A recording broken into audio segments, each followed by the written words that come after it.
Kuf Kaf Aleph 121. We'll recite it together.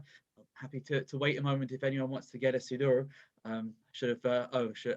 We could probably do a screen share, but if you want to, if you want Laura to, I think it's okay. No, I think it's okay. We'll follow you. Yeah. Okay, so we'll do it line by line together. Tehillim Kuf Kaf Aleph. Shir lamalos esayin ayel heharim meyayin yavo Ezri.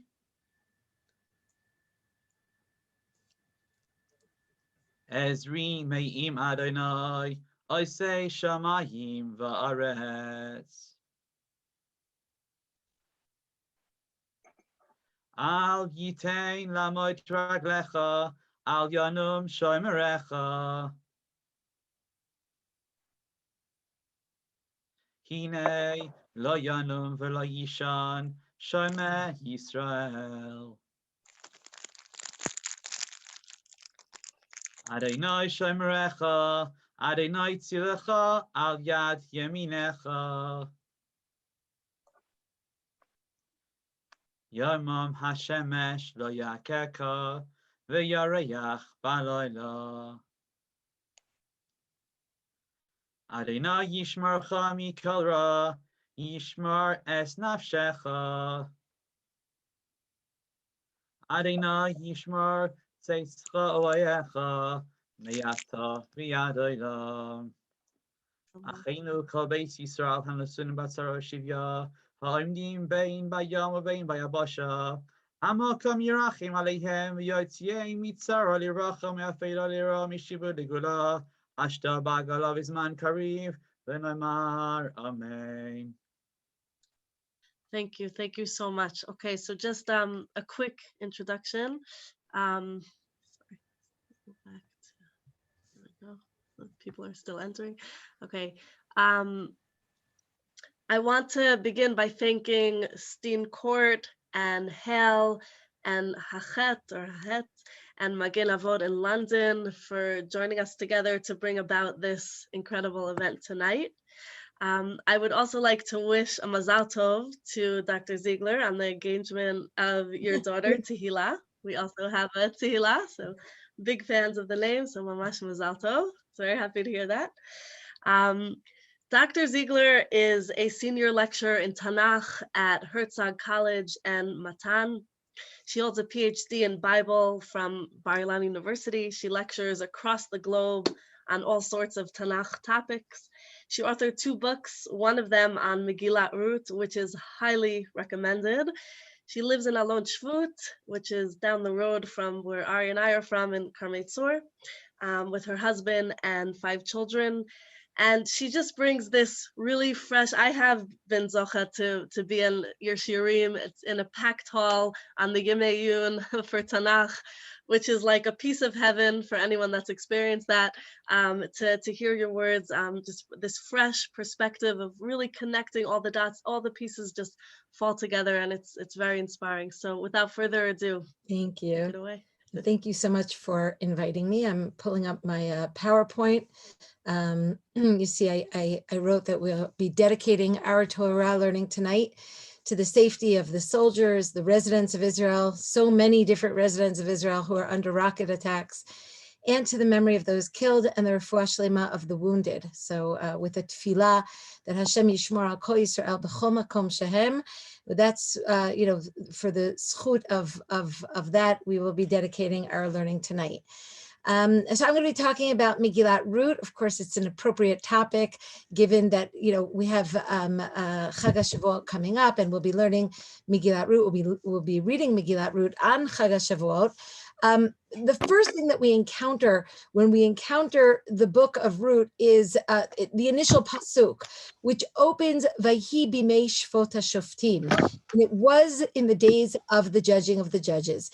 And so, the first thing that I think that we kind of experience when we when we encounter the Megillah is that this Megillah takes place during the period of another biblical book, and that is the book of Shoftim. And so, really, I think the first question that I would ask is, well, if Megillat Ruth takes place during the period of the Shoftim, so why isn't it part of the book of Shoftim, right? The book of Shoftim it's a longer book.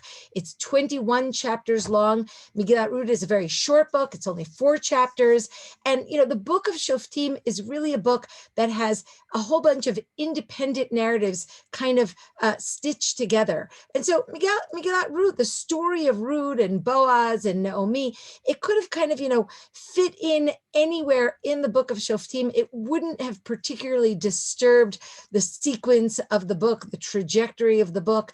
You could have easily put Megillat Ruth somewhere in the book of Shoftim, and yet we don't, right? The book of Ruth is a separate book. It remains one of the coveted 24 spots in the biblical canon, is given to the separate book of Ruth. Now, this question, why Ruth isn't part of Shoftim, is compounded by a tradition that we have that the author of the book of Ruth was Shmuel, and the author of the book of Shoftim was also Shmuel, right? So we have the same author for both of these books, which only really compounds the question, right? If we have the same author for the book of Ruth and the book of Shoftim, so then why didn't he combine them into one book, right? So that's sort of the opening question that I want to ask.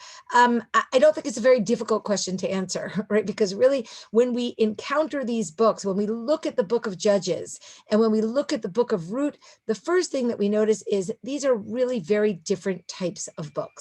Right? They're different in terms of their subject matter. They're different in terms of their tone. They're different in terms of their movement. The overall trajectory of the book is really very different.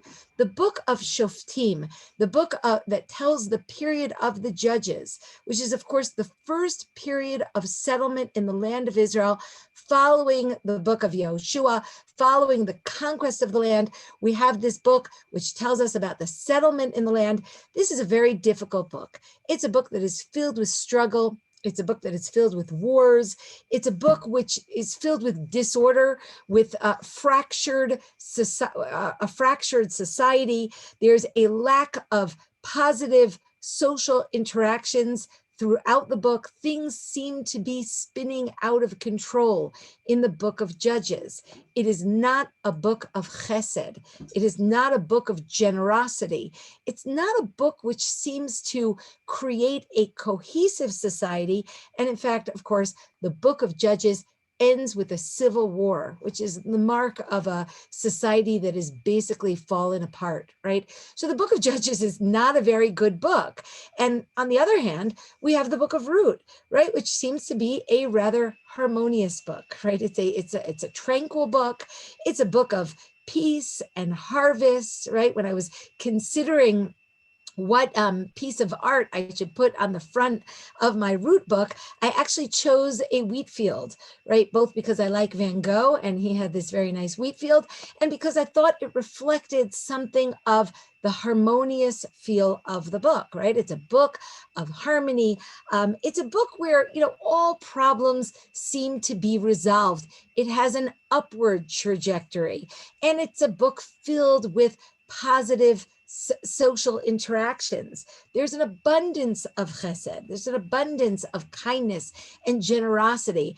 And so, the two books are really a study in contrasts, right? You might even call them mirror images of each other. And I would even suggest that when Shmuel writes these two books, he writes them in conversation one with the other, right? He writes them, they're having a dialogue one with the other, so that if the book of Judges tells us the story of how a society spins out of control, of how a society begins to break apart, the book of Ruth is Shmuel's way of showing us how that society can begin to repair itself, can begin to move in some kind of positive direction. Now, to make this point, I want to show you how Shmuel actually draws our attention to the kind of deliberate contrast that he is creating between these books. And in order just, to make this point very simply, at the very beginning of this class, I want to draw your attention to the final verse in each of these books. So if you look at the end of the book of Judges, right? The book of Judges ends with the following verse, Bayamim hahem ein melech b'Yisrael. Ish hayashar be'einav ya'aseh. That's the final verse in the book of Judges. And the verse tells us, in those days, there was no king in Israel. Everybody did whatever was right in his eyes. And of course, these are chaotic stories. These are stories where what is right in people's eyes are really rather heinous crimes, which we'll talk about in a moment. But the book of Judges ends by telling us all of this takes place on the backdrop of anarchy. There is no king, there is no judge, there is no leadership. Everything has unraveled. Well, let's look at our last verse of the book of Ruth, right? Our final verse in the book of Ruth concludes with the following words, Ve'oved holid et Yishai, V'Yishai holid et David. The birth of David, more importantly, the birth of the Davidic dynasty, the birth of Israelite monarchy, right? It's the very opposite of the book of Judges. The book of Judges takes us downward to a place where anarchy reigns. There is no king. Everybody does whatever they want. And the book of Ruth takes us to kingship. Now, not that kingship is perfect, but certainly kingship, it creates the potential for a stable society, for one that has good, positive, centralized government, especially on the backdrop of David, right? Of the character of David and his illustrious ancestors, Ruth and Boaz, who we'll have occasion to talk about their characters a little bit more tonight. So the results of these books are not just different, but actually diametrical opposites, right? It seems to me pretty clear that when Shmuel ends the book of Ruth, he is doing so in contrast to the way in which he concludes the book of Judges. These two books are in dialogue. You want to understand how a society gets to a place of anarchy, you have to read the book of Judges. You want to understand how a society pulls itself out of the mire of the book of Judges, so you have to read the book of Ruth, right? And there are many things that seem to take place in the book of Ruth and in the book of Judges, which suggests that Shmuel is contrasting these two books, right? So the book of Judges, for example, takes us not just to this leaderless situation, but also to a situation of where the book really concludes with violence against women, with curses. The end of the book of Judges tells us the story of marriages which are conceived in violence. And the book of Ruth takes us in the very opposite direction, not just to kingship and stability, but to respect for women, to marriage, which is conceived in respect. It is a book that does not conclude with a curse, but is filled with blessings, right? When we look, for example, at the book of Judges, one of the final verses in the book of Judges has the word arur, right? Where the people of Israel take an oath that they will not let any of their daughters marry a Benjamite man. The reason is because of the terrible depravities that the Benjamite tribe has displayed at the end of the book. But the words that the Israelites use in their oath is Arur notain isha Livinyamin. Cursed be the person who gives a wife to Benjamin. We want Benjamin to be completely extinguished. We want them to be destroyed. We don't want anyone to marry them. And so the book of Judges ends with the annihilation or the potential annihilation of a tribe from Israel. And it ends with a sense that there's a curse that hovers over the society of Am Yisrael at the end of the period of the Judges, whereas the book of Ruth, as we mentioned, is filled with blessings, right? Boaz meets the reapers in the field and he says to them, Yivarechecha Hashem, or they say to him, Yivarechecha Hashem, let God bless you, right? Naomi says about Boaz, Baruch hu Hashem, asher lo azav chasto et hachayim ve'et hametim. Blessed is he to God. Boaz says about Ruth, Brucha at la Hashem biti. You are blessed to God. It's a book that is filled with blessings. So the books really seem to run along parallel routes, right? And they take us to a very different place and they tell us a very different story. But the real question that I think that we need to be asking is, how does the book of Judges fall apart? And perhaps more significantly, how does the book of Ruth put it all together again? How does it take us from Yemei Shvot HaShoftim, which are the first words in the book of Ruth, from the days of the judging of the judges, to a period of stability, to a period of potential for greatness, to the period of monarchy? So that's really the question that I think that we need to be asking when we look at these two books side by side, and especially when we consider that, at least according to our tradition, the same author wrote both of these books. So he is creating this kind of dialogue between the two books. To understand this better, I want to talk a little bit about what I think goes wrong in the period of the Judges. And the answer is really a lot goes wrong in the period of the Judges. And, it's 21 chapters long, so I obviously can't really, kind of summarize 21 chapters, but I want to kind of look at some kind of schematic overview of, how this period spins out of control. It's really very surprising, right? Don't forget, this is the first period of settlement in the land.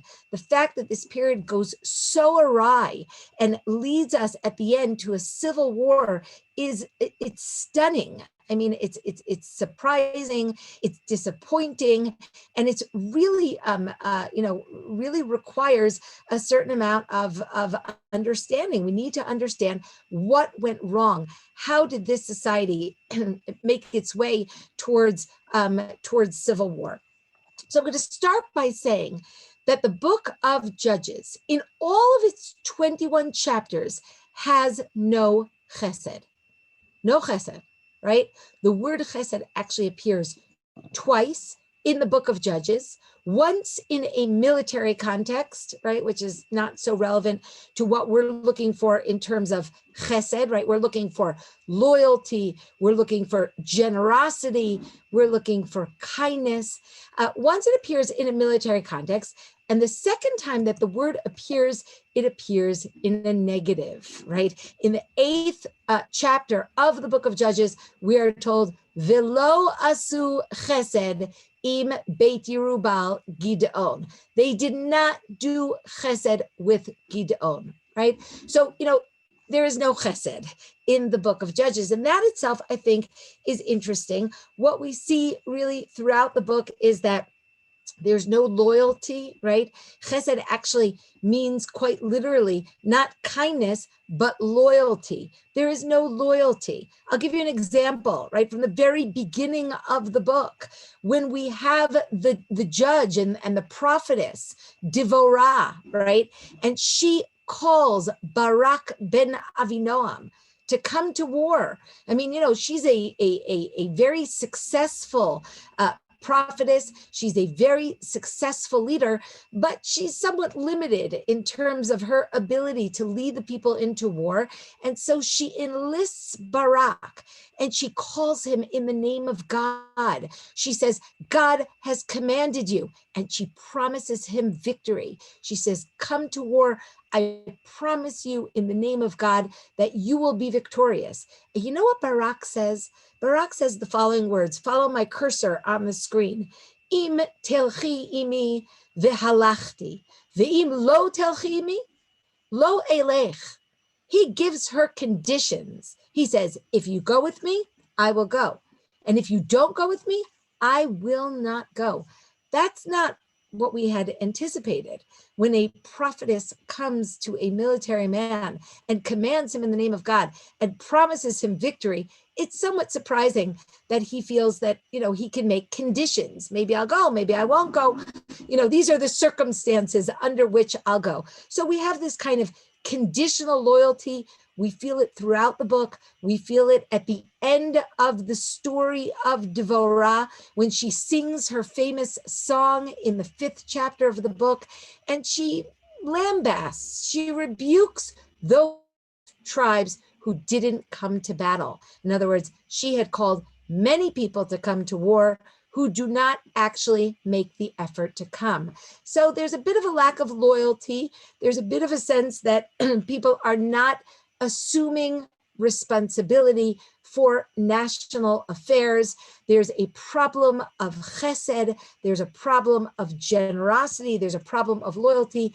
And we see this, I think, quite clearly, actually, in a remarkable in a negative sense, vignette, which takes place at the end of the story of Gideon. Again, in the 8th chapter of the book, we have the story of Gideon, and Gideon is fighting Midian, the kings of Midian, and he goes chasing these kings across the Jordan River. And by the time he gets to the other side of the Jordan, his troops are exhausted. His troops are hungry. His troops have been fighting all day. And so Gideon comes to a Jewish town on the Transjordanian area of the land of Israel. And he knocks on the door of the people of Sukkot. And he says, can you please give bread to my soldiers? They're exhausted, they're hungry, and we're running after the kings, the Midianite kings. And you know what the people of Sukkot say? They say, Hachaf zevach v'tzalmuna ata biadecha, ki niten letzva'acha lachem? What, did you win the war? We should give your soldiers bread? Which is, I think it's an astounding response. Right? I mean, I'd say it the following way. When in 2014, when we went into Gaza, lo aleinu, we shouldn't have to do that again. But when the troops did a ground invasion of Gaza, right? So every Israeli I know loaded their trunks with food and started making their way toward the border, right? Loaded up with food until finally on the radio they said, stop bringing food, right? There's too much food coming down here. There's too much traffic on the highways.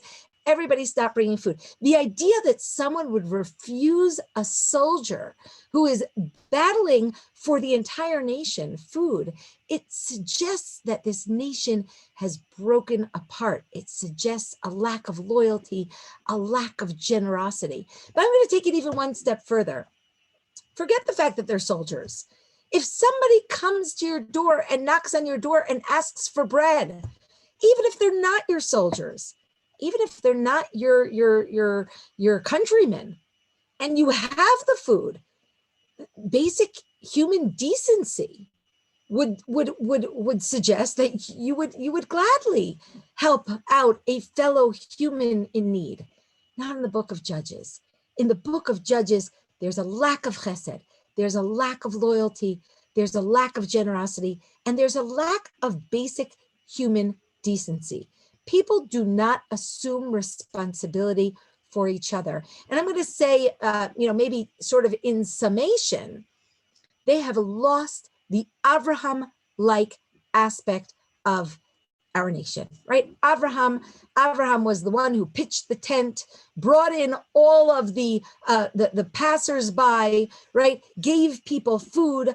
Abraham was the basis of chesed, of kindness, of generosity. And the people in the period of the Judges seem to have lost the path of Abraham.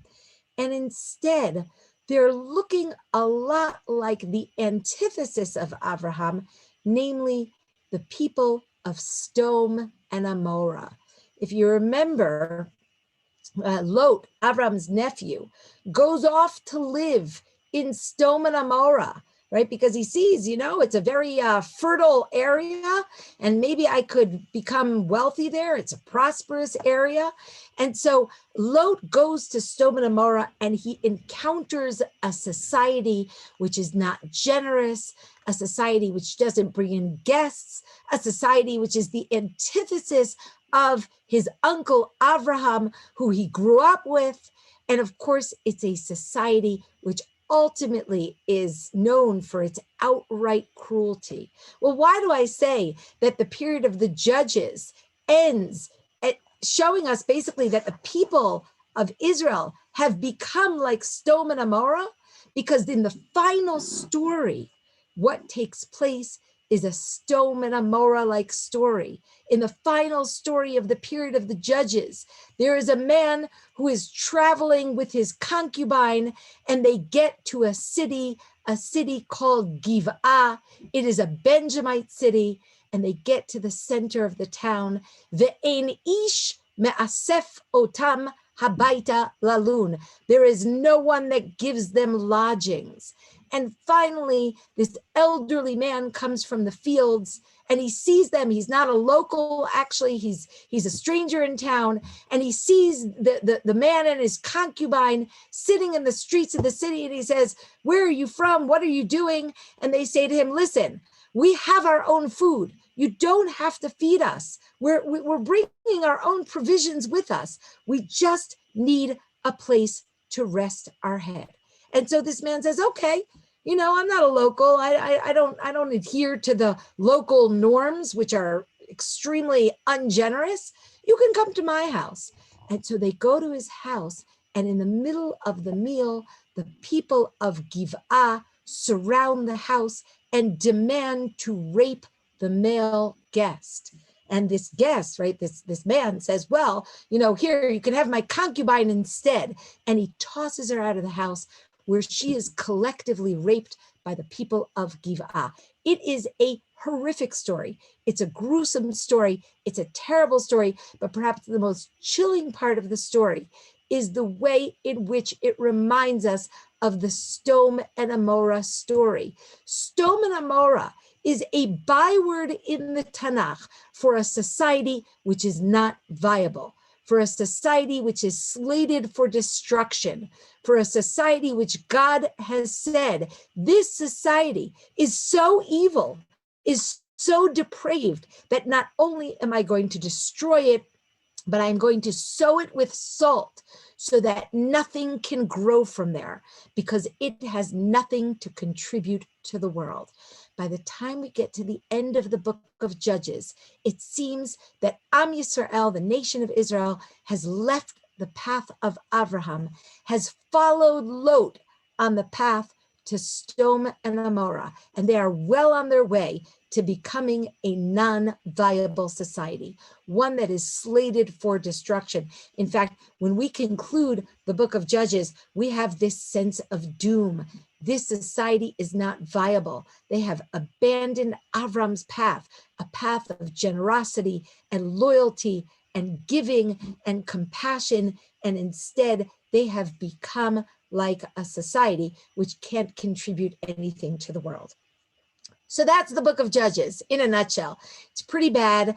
It's not really recommended reading. I mean, it is recommended reading, but it ends pretty gruesomely, and it's a story from which we can really see how easily things can spiral out of control from small acts of unkindness. Okay, but my real question that I want to address, in our shiur tonight, is, how does Ruth extract us from this terrible situation, right? How does this short book extricate us from the social disintegration that we see in the book of Judges? How does it get us from the first verse, the period of Shoftim, to the last verse, the birth of the Davidic dynasty?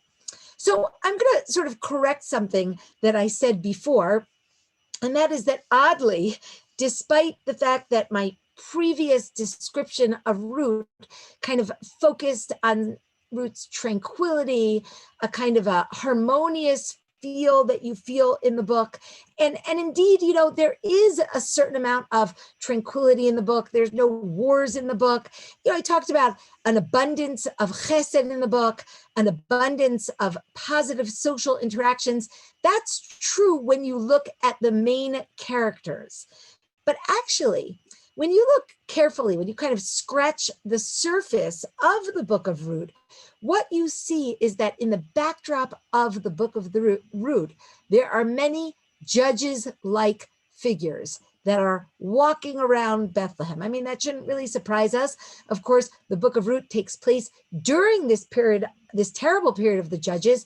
We don't know exactly at what point during the Judges, but whatever point it takes place, we see kind of, you know, the hints of these judges-like figures in the backdrop of the book of Ruth. In fact, I would maintain that all of the minor figures, all of the secondary characters in the book of Ruth are Shoftim-like characters.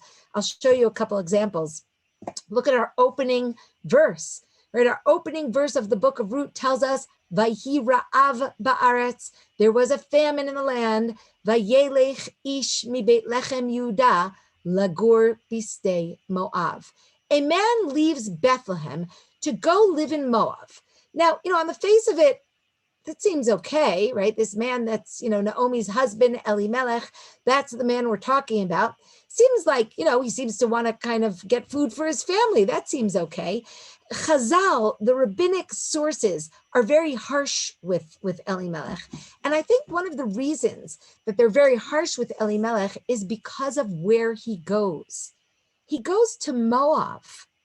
Now, actually, Moab is the spiritual heir of Sodom and Amorah. Remember before I said nothing can come out of Sodom and Amorah, which is fundamentally what is supposed to take place. It's fundamentally true. But you know what does come out of Sodom and Amorah? Lot and his daughters, and a rather problematic story of incest, from whom Moab and Ammon are born, right?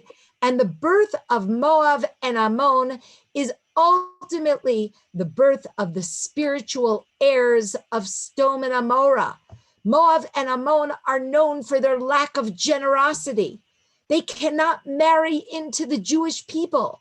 There's an explicit verse in the book of Devarim that tells us that Ammon and Moab cannot marry into the Jewish people. Al devar asher lo kidmu etchem belechem uvemayim bederech b'tseitchem mitzrayim, because they did not give you bread and water when you were coming back from Egypt. It sounds very Sodom and Amorah-like. Lack of generosity, lack of giving food, lack of kindness and compassion. And so the fact that this Judean man during the time of a famine goes to Moab, a place which is not known for sharing its food, it suggests that this man has an abundance of food. And so why does he go? Why does he leave? Because he doesn't want to share his food. That's what the rabbinic midrashim tell us, right? He's running away from his people. And so in the backdrop of the book of Ruth, we start out with this family, a Judean family, no less, who abandons its compatriots, who abandons its countrymen during the time of a famine, taking their abundant food and absconding to Moab, where they intend to live out the rest of their lives happily alongside other people who are not generous, who are not compassionate, as they themselves are as well. Okay, so that's the first kind of minor character that we have in the backdrop of the book of Ruth. The next minor character that I want to focus on in the book of Ruth are the women of Bethlehem. When Naomi comes back to Bethlehem after more than 10 years of having been in Moab, and her husband has died, and her sons have died, and she comes back with nothing, and the women come out to greet her. Well, she comes back with nothing except for her daughter-in-law, Ruth, right? And the women come out to greet her, and they say, look at this part that I've put in yellow, Vatomarna Hazot Naomi. Is this Naomi?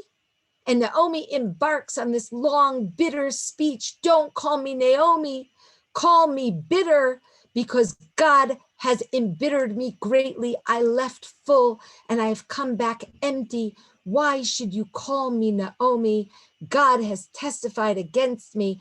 Everything is bad for me, right? And so what we have here is, a very kind of sad encounter between Naomi and the people of Bethlehem. And yet, in the next verse, the people of Bethlehem have disappeared.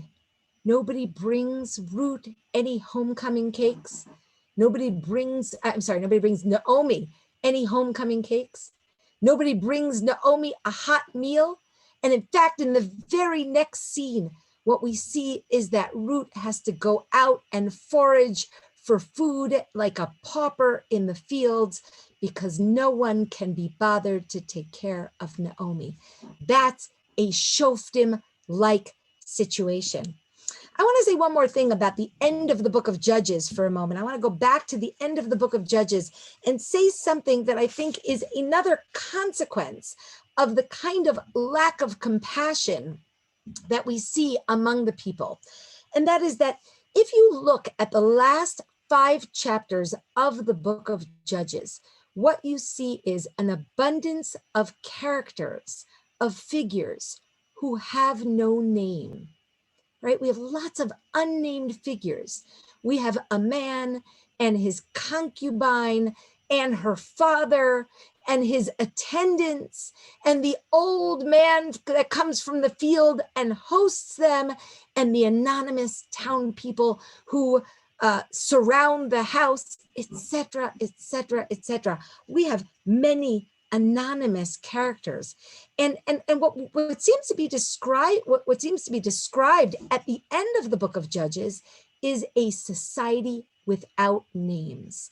A society without names is a society in which people fundamentally do not see each other. They are fundamentally alienated from one another. In other words, they may see each other, but they don't see each other, right? A society without names is a society in which people, instead of seeing a human being in front of them, they simply see an object. They don't see a person. I mean, we know, actually, unfortunately, we know quite well what happens when you remove people's names and instead you put numbers on their arms. What you have of course removed is their fundamental personhood, right? Their dignity, their right to food, their right to safety, their right to lodgings, their right to identity and recognition.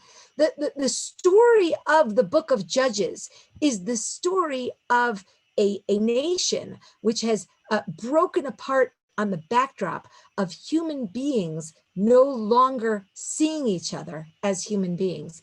And, if you look in our story as well, in the story of Ruth, we see that Naomi, one of the first things she says when she encounters the town people is, don't call me Naomi, right? I no longer have a name. I no longer have dignity. I no longer have personness, right? Now, the story of Ruth in many ways, or the figures in the story of Ruth in many ways remind us of the period of the Judges. The women don't bring food.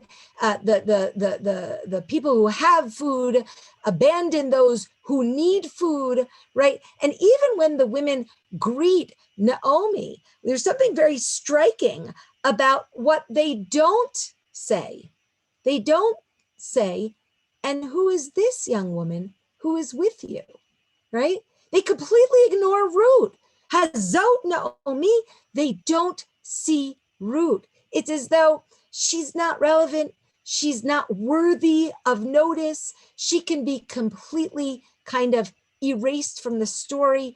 In general, when the people refer to Ruth throughout the story, they call her that Moabite girl, right? When Boaz comes to his field and he sees the reapers, and and the reapers point to Ruth, they say, oh, that's that Na'ara Moaviyahi.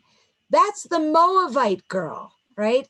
There's this erasing of the other that we have in the book of Ruth as well. One other kind of striking moment, I always find this extremely striking, extremely disturbing in the book of Ruth, is when Boaz comes to the field and meets Ruth for the first time. He's trying to comfort her and to offer her safety and a sense of well-being, and that he'll take care of her. And the thing that he says to her is it's so kind and it's so generous and it's so disturbing in terms of what it connotes, what it indicates about the people in Beit Lechem.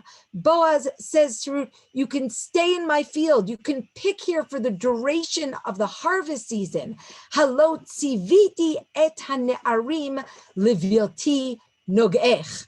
I have commanded the boys not to touch you.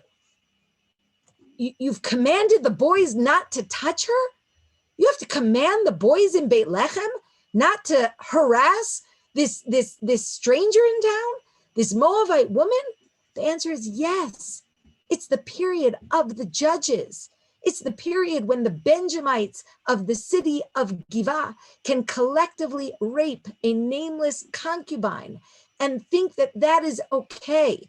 They can treat her as an object of their own desire, and of course, of their own violent schemes, right? Because that is what has happened in the book of Judges. This not seeing each other has led to a situation of not just lack of generosity, but outright cruelty. And that's what we see in the backdrop of the book of Ruth as well. There was also towards the end of the book, when Ruth does approach Boaz and tell Boaz, you're the closest relative. Can you, you're the one who has the responsibility to marry me. And Boaz says, no, there's a closer relative than I. Let's consult him first. And if he doesn't marry you, I will most certainly marry you. And they go to this relative. And of course, this relative refuses to assume responsibility for his family, for Naomi, for Ruth. The backdrop of Ruth sounds very much like the book of Judges, right? And therefore, it's really no wonder that in the Megillah, in the story of Ruth, we have the problem of the loss of names. It's not just Naomi who says, well, I don't really have my name anymore. My name has been lost, perhaps almost irretrievably. But really, what is the goal of the book of Ruth? The goal of the book of Ruth is to save Naomi's family from obscurity. It is lahakim shem hamet al nachalato. That's what the book says. The purpose of the book of Ruth is to restore names, to Naomi, to restore the name to Naomi's family, to restore names to the people of Israel. Only if we restore names, only if we begin to see each other as people with rights, people with dignity, people with personness, only then can we begin to build a society in which people act towards each other with kindness. When you see an object in front of you and not a subject, you don't see someone with basic human rights. And so the goal of Megillat Ruth is to restore names, right? Both in a micro and in a macro sense, right? Both to the family of Naomi and I think ultimately to the entire nation of Israel. And so I will summarize what I've said about the book of Ruth, which is that the book of Ruth in its backdrop looks very much like the book of Judges. People are not generous with each other. They're not giving food. They're not noticing each other. They're not calling each other by names. They're recognizing that they have lost their names. They've lost their sense of dignity. People are inappropriately, are acting with, terrible impropriety and even cruelty in the backdrop of this story. And so who fixes the entire situation of this period? Who is actually able to make sure that the period of Ruth doesn't spiral outward into total destruction, right? Which is what I think really the period of Judges seems to be headed for, right? Who is it ultimately that ensures that this does not happen? I think this is one of the most magnificent messages of the book of Ruth. Every once in a while, I get a pre-bar or bat mitzvah phone call, which is a parent saying to me, I'm learning Ruth with my child for their bar or bat mitzvah. What's a good message for a 12 or a 13-year-old to talk about at their bar or bat mitzvah? And I always say it's this. And I think it's one of the most wonderful and even simple, but wonderful messages of the book of Ruth. And that is the power of the individual, the power of the individual to change society, the power of the individual to change their community, the power of the individual to really reverse the entire trajectory of the biblical story, right? Which is of, the story of humans. Really, I think that the story rides on two figures. Ruth, our eponymous heroine of the story, right? The book is named after her, and Boaz. I'm going to say something kind of brief about Ruth, actually, and I want to focus our attention mostly on Boaz. Ruth is a Moabite. She makes the opposite journey of Elimelech, of that Judean man who leaves Bethlehem, absconding with his food so that he won't have to share it with anybody else, and goes to Moab. Ruth makes the opposite journey, right? She comes from Moab back or to Bethlehem, and she becomes a pipeline of food for Naomi, right? The first act that she does, after she arrives in Bethlehem is to go out to the fields voluntarily, right, of her own volition, and to offer to pick food like a pauper on her own behalf, and of course on Naomi's behalf. She is constantly doing acts of chesed, right? She, as we said, the book of Ruth is filled with chesed, right? But it's not that everybody's doing chesed for each other. It's that Boaz is doing chesed for Ruth, and Ruth is doing chesed for Naomi, right? And Boaz says to her very explicitly, Brucha at laHashem biti, heitavt chastech ha'acharon min harishon. You are blessed to God, my daughter. Your second chesed, your second kindness, your second act of loyalty was even greater than your first. Ruth is a paradigm of loyalty, as opposed to Barak. Remember Barak, the military man in the book of Judges, that Devorah called to him and said, come to the battle. And he says to her, Im telchimi v'halachti, v'im lo telchimi lo elech. If you go with me, I'll go. If you don't go with me, I won't go. When Ruth takes an oath of loyalty and expresses her readiness and desire to remain with her mother-in-law at all costs, she makes a tremendous speech. She makes a speech that reverberates throughout, popular culture, right? Whither thou goest, I will go. Whither thou liest, I will lie. Your people are my people. Your God is my God. Where you die, I will die, and there I will be buried. I swear by God that only death do us part. Only death do us part. And look at her opening words. She says, Ki el asher telchi elech. It's the opposite of Barak's words. She says, wherever you go, I will go. Unconditional loyalty. In fact, Ruth not only comes from Moab and leaves Moab behind, she leaves the path of Moab behind. She leaves the path of Sodom and Amorah behind. She actually even leaves Lot's path behind. Remember, we said that Lot left Abraham and went to Sodom and Amorah. Well, when he separated from Abraham, the word that was used to describe Lot's separation from Abraham was the word pared. Vayipardu. They separated. Lot separated from Abraham and went down a path which, had he known that that would be the path, a path of Sodom and Amorah, a path of producing through incest the nations of Moab and Ammon, had he known, would he have left Abraham? I don't know the answer to that question, but people have to take responsibility for their choices. And Ruth makes the opposite choice when she takes an oath of loyalty to Naomi, and she says, I swear by God, ki hamavet yafrid beni uvenech. Only death will separate me from you. And so she closes the circle of Lot. Lot left Avram and went to Sodom and Amorah and produces Moab and Ammon, the spiritual heirs of Sodom and Amorah. And Ruth leaves Sodom and Amorah. She leaves Moab, and she comes back to the path of Avram, a path of generosity, a path of compassion, a path of seeing the other. Boaz recognizes this about Ruth, I think quite explicitly, when he tells her, Huged, hugadli, kol asher asit et chamotech. It has surely been told to me, everything that you did with your mother-in-law after your husband died.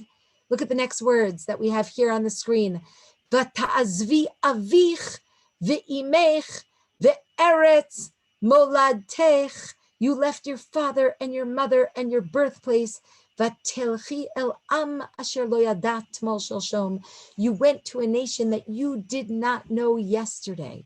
These words recall the first movement of Abraham to the land of Israel, when God says to Abraham, Lech lecha me'artzecha u'mimoladtecha u'mibeit avicha. Go from your land and your birthplace and your father's house.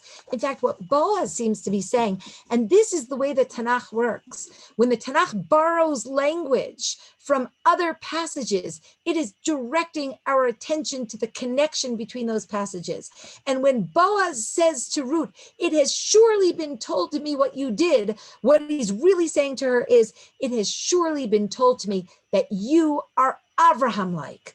You are like Abraham. You have made the choices of Abraham. You have gone down the path of Abraham, and you can be the role model who can teach the Jewish people, who can teach the Israelites during the period of the judges how to leave that sorry path that they find themselves on, the path of Sodom and Amorah, the path of Moab and Ammon, a path which is leading them directly on a path towards destruction.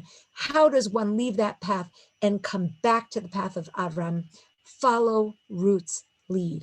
Ruth knows how to do it, and she does it well. And so that's one of, I think, kind of the messages in the book of Ruth, is follow Ruth, do as she does, and you also can pull yourselves out of the mire of Moab-like behavior that you find yourself in.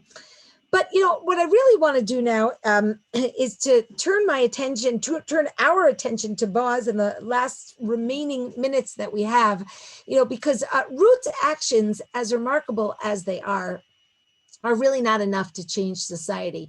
I mean, she's kind of a marginal figure in society. She's a victim of the society's cruelty at this time. You know, she's a stranger in town and a woman and you know and impoverished, right? She's basically powerless to change the society. And we could read the book and appreciate her actions and see her as a role model. But really, Boaz is the figure that seems to be the the one who people are looking at in the story itself during the course of the events.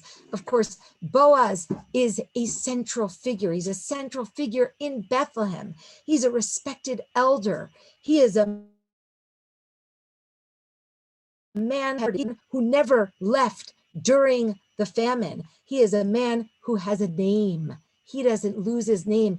Look at the way that he is introduced here in Ruth chapter 2, verse 1. We're told, Ulinaomi, Modali Isha, Ish, Gibor Chayil, Mimishpachat Elimelech, Ushmo Boaz, right? He has a name, right? Boaz uses his name to recognize others, their needs, their dignity, their rights. Boaz does many kindnesses for Ruth during the course of the story, right? That's inarguable, right? It's clear. Boaz does some really wonderful and generous things for Ruth. He gives her food. He gives her the right to pick in the field for the duration of the harvest season. He protects her from harassment, right? We saw that. He protects her dignity as well, right? He's very concerned for her dignity. He says to the reapers at one point, don't embarrass her, right? Don't shout at her, right? Be sensitive to her. He ultimately, of course, promises to ensure her future, either by finding someone for her to marry or by marrying her himself, right? Don't forget, he's not in love with her.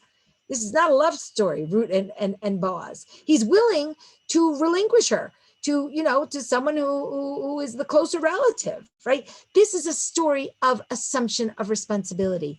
And ultimately, he marries her.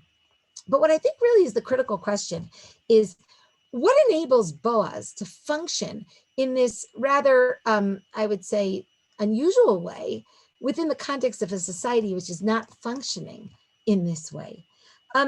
We mentioned, or I noted, that the problem really began with people not seeing each other, or I don't know if it began that way, but that's kind of what ultimately seems to underlie all of the problems in the story: the inability to see the other, the lack of recognition. The first time that Boaz sees Ruth, when he gets to the field, in chapter 2, verse 5, Boaz turns to the reaper and says, "Lemi hanara hazot." Who is that young woman? The Gemara in Shabbos finds this to be a very disturbing question, right? The Gemara in Shabbos says, "V'chi darko shel Boaz lishol b'na'ara." Is that what Boaz does? He comes to the field and he asks after, the young women there. That's a rather, strange thing. And they offer their answer. But I want to suggest that, in fact, yes, the answer is that's exactly what Boaz does. And in fact, what Boaz says is what the women should have said when they first encounter Naomi with Ruth on their way back to Beit Lechem. Don't forget that there the women of the city come out to Naomi and they say, "Hazot Naomi, is this Naomi?" And what don't they say? "Lemi hanara hazot." And who is this lovely young woman, or who is this young woman with you? They don't inquire after Ruth. They simply ignore her. And so Boaz's question here seems to kind of pick up where the women's words were left hanging. It takes a Boaz to come to the field and recognize that there is a human being there, not a Moabite, not a daughter-in-law, not a stranger in town, but a human being. It's such a significant moment, right? And I think that it's sort of ordinary behavior to ask after someone, but both Ruth and Naomi recognize that there's something extraordinary in this ordinary recognition of Ruth. When Boaz first turns to Ruth and offers her his help in the field, she responds really, I think, in a very extreme fashion. In verse 10 of chapter 2, she falls on her face, she prostrates herself on the ground, and she says, "Why have I found favor in your eyes, lehakireni, to recognize me? Why have I found favor in your eyes that you even saw me?" Now, this is so extraordinary. This is such extraordinary behavior during the period of the judges that when Ruth comes back from the fields with an armful of grain, her mother-in-law says to her, Eifo likatit hayom ve'ana asit yehi makirech baruch. Where have you picked today? Where did you get all this? Let the one who recognized you be blessed, right? What underlies all of Boaz's kindnesses is his ability to see the other. I think that, this is a period, of course, biterem yakir ish et re'ehu. This is a period in which people don't recognize their fellow humans. And therefore, this is, I think, really what lies at the roots, oh, no wordplay intended, at the foundation of Boaz's behavior. I think really the most striking indication of Boaz's ability to turn around the trajectory of society at this time comes in what is probably the most unusual or difficult, maybe peculiar scenario in the book, and that is chapter 3, when Naomi sends Ruth down to the field in the night, certainly to seduce Boaz, right? She tells her to wait until he is drunk and eaten, and he becomes a little bit inebriated, and Naomi says to Ruth, now uncover his feet and he'll tell you what to do. Right? I think it's pretty obvious that this is some kind of seduction scene. It, reminds us of the Tamar and Yehuda story. It reminds us a little bit of the Lot story with his daughters. Even the Midrash recognizes that this is almost certainly going to end in a relationship, right? In a sexual encounter in the field. The Midrash, in fact, tells us Kol oto halayla haya yitzro mikatrigo ve'omer. That whole night, Boaz's desire, his conscience, was kind of hammering away at him, saying, Ata panui mevakesh isha. You are single and looking for a woman, and she is single and looking for a man. Just sleep with her and satiate your desire, right? That seems to be what the expected course of action is going to be in the fields that night. Ruth is going to come back pregnant with the continuity of Naomi's family. That seems to be what is about to take place. And in fact, look at these kind of very significant these significant verses, right? We have Boaz eating, drinking, becoming inebriated. She comes quietly, she uncovers his feet, she lies down, and then we are told, Vayhi bachatzi halayla, and it was at the midpoint of the night, Vayecherad ha'ish vayilafet vihine isha shochevet margalotav. The man is frightened. There is a woman who is lying at his feet. Look at that verse. No names, just a man and a woman, nameless genders, a situation in the middle of the night in which Boaz can easily take advantage of Ruth as the object of his desires, right? There's no names in this verse. And look at what happens in the very next pasuk. What does Boaz do? Pasuk tet, Vayomer, and he says, Mi'at. Who are you? Again, it seems so ordinary. He says, who are you, right? But that's not an ordinary thing. At this heightened moment, Boaz turns to her with a question. Who are you? It's a transformative moment.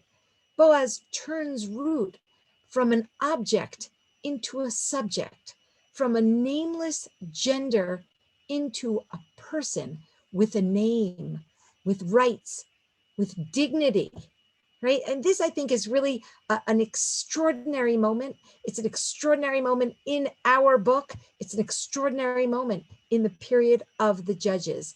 It shows us how Boaz succeeds in transforming society during this very calamitous period of the judges by transforming Ruth from a non-person who is just a gender, right, to a person in this one swift and wonderful moment. We see the power of recognition of the other, of giving the other person the right to state their name, the right to have identity, recognition, and personhood. It's a very kind of simple moment, but I think it is absolutely extraordinary. In fact, there's a wonderful midrash that I brought for you here that tells us that there were three things that the earthly court instituted and the heavenly court accepted, right? Three things that humans came up with, and God said, Yesher koch, that's a really good idea, right? And one of those things was Boaz came up with it. You know what it is? It's that Boaz instituted the possibility of asking after your fellow person in the name of God. We're very careful when we use the name of God, but actually Boaz, in our Megillah, he turns to the reapers and he uses the name of God in his greeting of them. He says, Hashem imachem, God be with you. And the heavenly court says, great idea. The idea of asking after someone's welfare, of turning to someone, looking them in the eye and recognizing their humanness, even as they reap in the fields, that is deserving of mentioning the name of God. Boaz understands the power of saying hello, right? This is the other, I think, really kind of mundane message that emerges from this book. The power of when you pass someone in the street and you turn and you say hello to them. And if you know their name, you say hello to them by name, and how that one small act has the power to transform that person's day. That person has been recognized, to transform the way that the community functions, to transform the way that society interacts one with the other. That's the power of Boaz. That's what Boaz teaches us. And so Boaz restores the names of Elimelech's family. And when Boaz marries Ruth, he actually names all of the people who has died. He says, Gam et Ruth HaMoaviyah Eshet Machlon Kaniti Lileisha Lahakim Shem Hamet Al Nachalato. Everything that I have done is to revive the name of the dead family, of the dead people on their field. But I think, of course, the idea here is much broader than that. Boaz teaches society how to reacquire their names, how to restore names to a period of namelessness, to a period of alienation, to a period in which people don't recognize the other and therefore don't recognize each other's humanness and their basic right to human decency. And so what I think is really significant at the end of our book is that the book ends with names, right? The book ends with a list of 10 generations. Boaz doesn't just restore the names of the family, he links future generations and past generations together, and he restores Am Yisrael to a society of names. This ultimately begins the transformation of the negative trajectory of the period of the judges. It paves a path towards kingship, towards stability, towards the foundation of a society in which people have names because they see each other properly.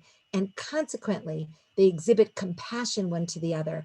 They have loyalty one to the other. They assume responsibility one for the other, and they do acts of chesed one for the other. In short, they build a society which is based on the path of Abraham. And so that's, I think, what we learn in Megillat Ruth.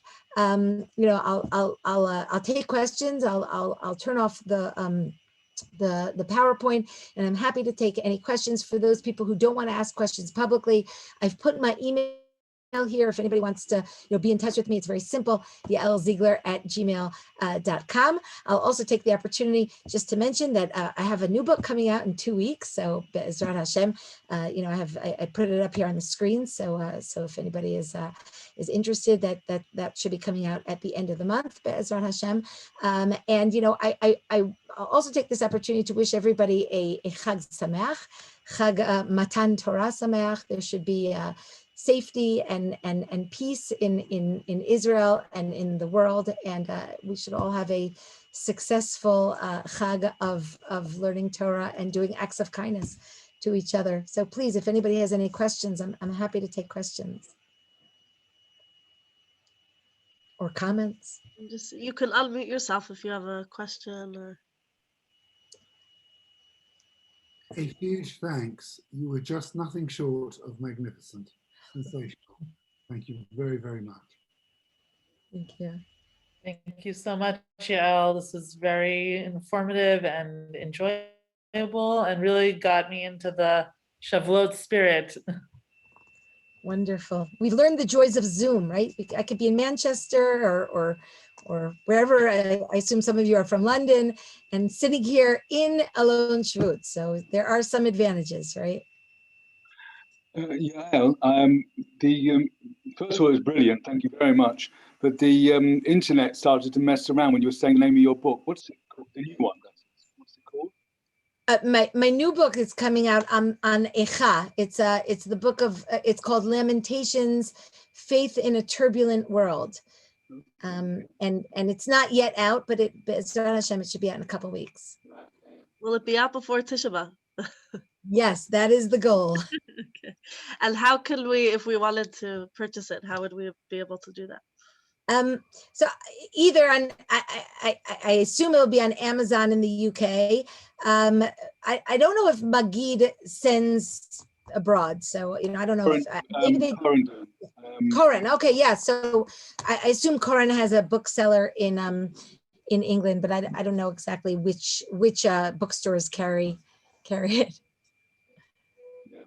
Hi, yeah, I've actually got a question. Yes. Hi.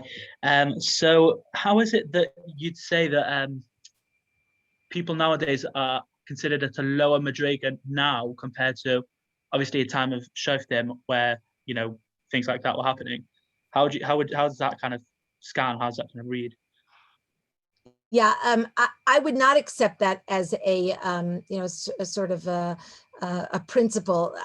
There is really not much worse than the period of Shoftim. I mean, there are a couple worse. I mean, I could think of periods in our history and modern history, but the period of Shoftim is a very, very, very problematic period, and they spin out of control. And I wouldn't want to go back there today, which is not to say that we're so successful in terms of all of our societal interactions and building a society, building a Jewish society here in Israel, which we've been, experimenting with for the last, not that many years, is filled with complexities. The attempt to try to make sure that our society is one which is based in, decency and taking care of the weak. This is not something that we're always successful at.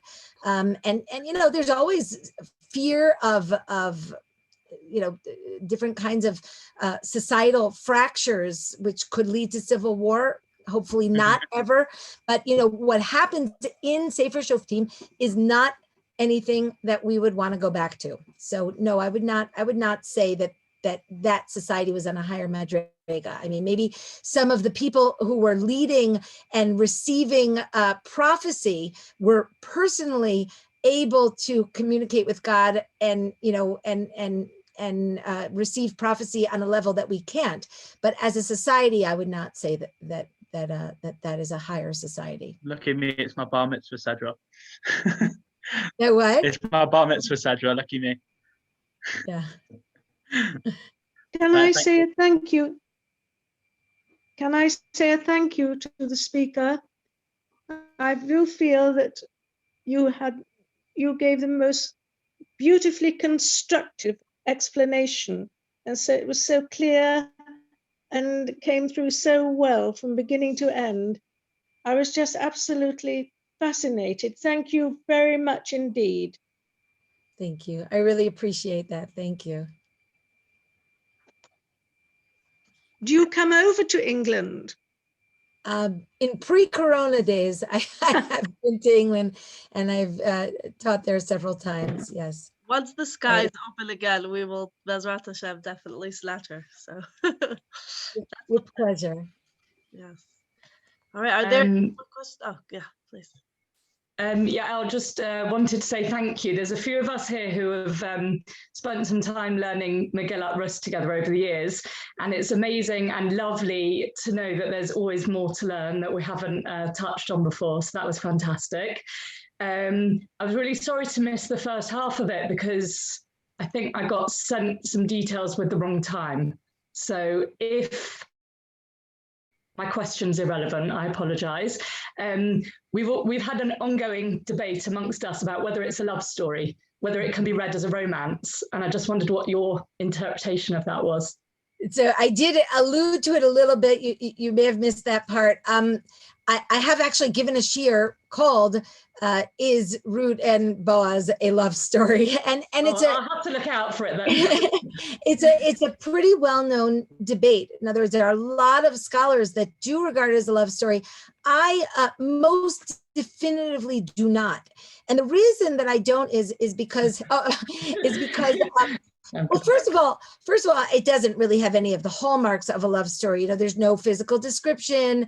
The word love only appears once in the Megillah, and it's about the relationship between Naomi and Ruth and not between Ruth and Boaz. And as I said during the course of the shiur, you know, Boaz is quite willing to relinquish Ruth to the closer relative. He doesn't seem to have any qualms about that. You know, he appreciates Ruth and he admires Ruth, but he calls himself elderly compared to her, and he says, you know, if the other guy's willing, Tov, Yigal, that's good. He will redeem you, and if not, I will assume responsibility.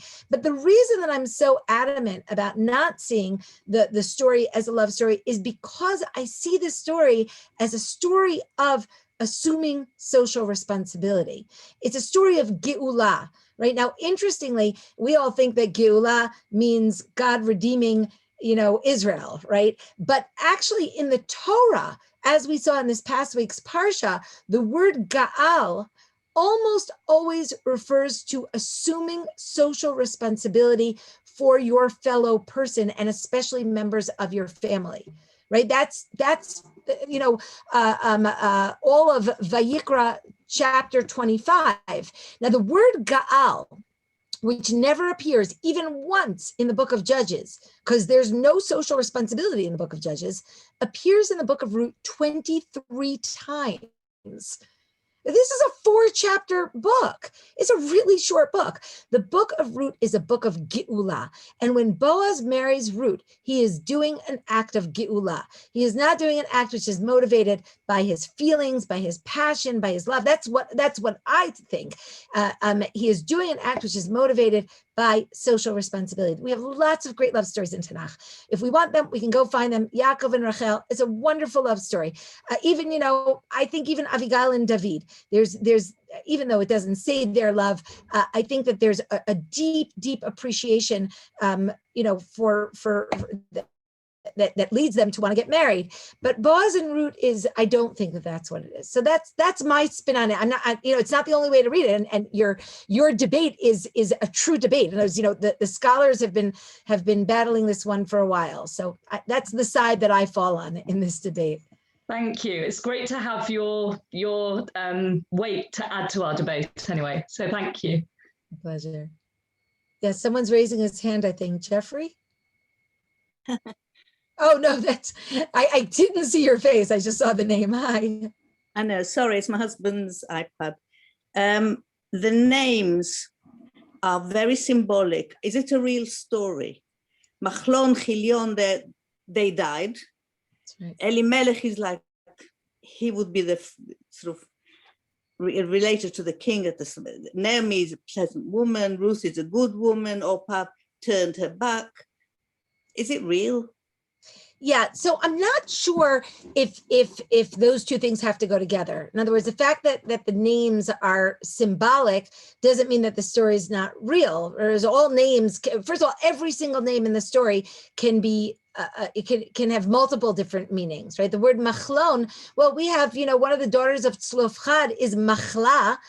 Machlon doesn't have to mean something bad. It could mean machol, which means to dance. It can mean Kilyon. mechila. And What? Kilyon.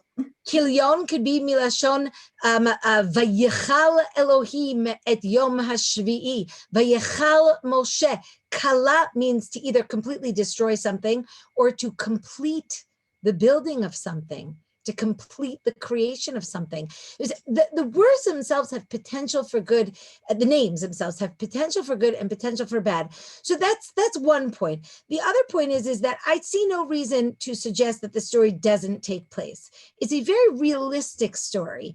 It's a story which doesn't have anything, I would say, fantasy-like in it or fantastic about it.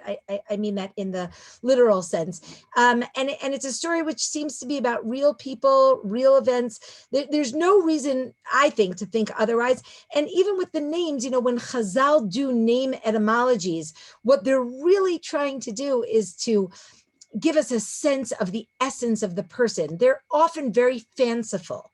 They'll even sometimes distort names because what they're really trying to do is exegetical in nature rather than etymological in nature. For example, Elimelech, right? The name Elimelech clearly means Eli Melech. My God is king, which is a fantastic name for the period of the Judges because there's no king. And so Elimelech's mother said, I don't need a king.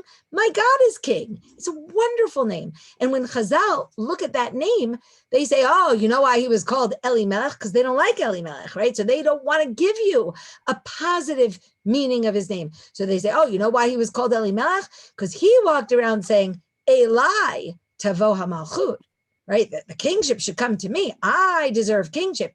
But that's not what the name really means. That's a creative license that the rabbinic midrash assumes when it's doing name etymologies. And I think that that's a fantastic tool, but not necessarily one that has to be taken literally, but one that has to be, kind of understood in terms of its depth and its meaning. Thank you. All right, is there anyone else? Speak now for everyone, Jimmy. Okay, wow, thank you so much, Dr. Ziegler. This was a real honor. Definitely has transformed our Shavuot. Megillat Ruth has taken on many new layers. So thank you very much for joining us. And Be'ezrat Hashem, we will hopefully be able to host you in Manchester and in London live soon. Thank you everybody for joining. And those, I want to apologize. I think there was a mistake. There was a different time possibly in the email than there was on the advert that was sent around. I want to apologize for that mistake. We have recorded this and we will send out the recording for those who have missed parts of it. So thank you again for joining and Chag Sameach. So, Thank you. Chag Sameach. Bye, everyone.